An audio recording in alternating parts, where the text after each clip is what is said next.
탄핵 심판을 거치면서 이번 비상계엄을 내란으로 규정하는 데 가장 큰 초기 진술들이 거짓말이거나 최소한 객관적 사실관계에 부합한다고 보기 어려운 정황들이 나오고 있습니다.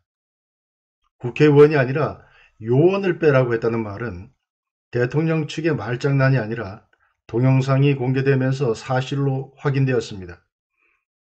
정치인을 체포하라는 말과 체포 대상 명단까지 불러줘서 받아 적었다는 홍장원 국정원 제1차장의 진술 역시 시간이 지나면서 달라지고 있고 객관적 정황이 그의 진술이 주관적 판단에 치우쳐 있거나 의도적인 거짓에 가깝다는 걸 말해주고 있습니다. 계엄 당시 국회에 출동했던 육군 특수전사령부 김현태 707 특수임무단장은 국회 봉쇄가 아니라 방어 지시를 받았다고 헌재 심판정에서 진술했습니다. 국회의원 출입금지가 아니라 매뉴얼에 따른 테러리스트 등 적대적 위협 세력으로부터의 방어 개념이었다는 겁니다.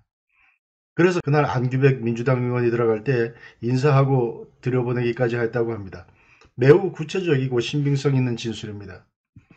그러나 그럼에도 불구하고 헌법재판소는 검찰 수사 기록을 증거로 채택하여 이것으로 사실관계를 파악하려 하면서 피청구인 측이 신청한 증인들, 선거 시스템 점검 관련 증거 신청은 대부분 기각하였습니다.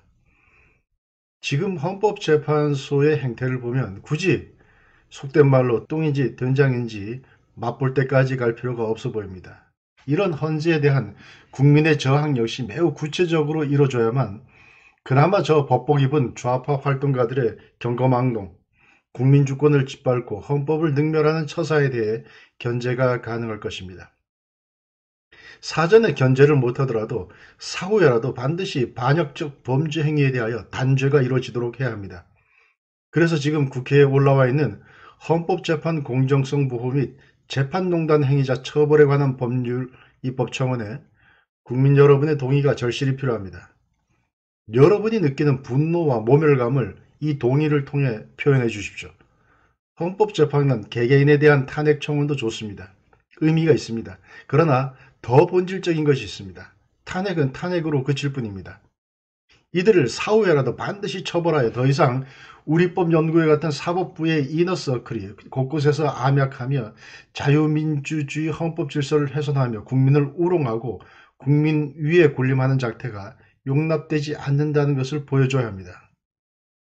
헌법재판 농단사범 처단법의 골자는 입법청원 내용에 구체적으로 나와 있습니다.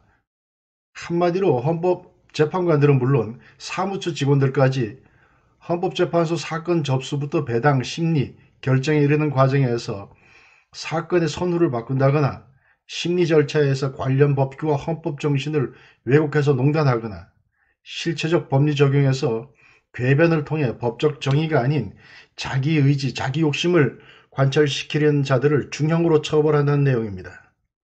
이 법에는 공소시효가 배제됩니다. 소급표도 인정이 됩니다.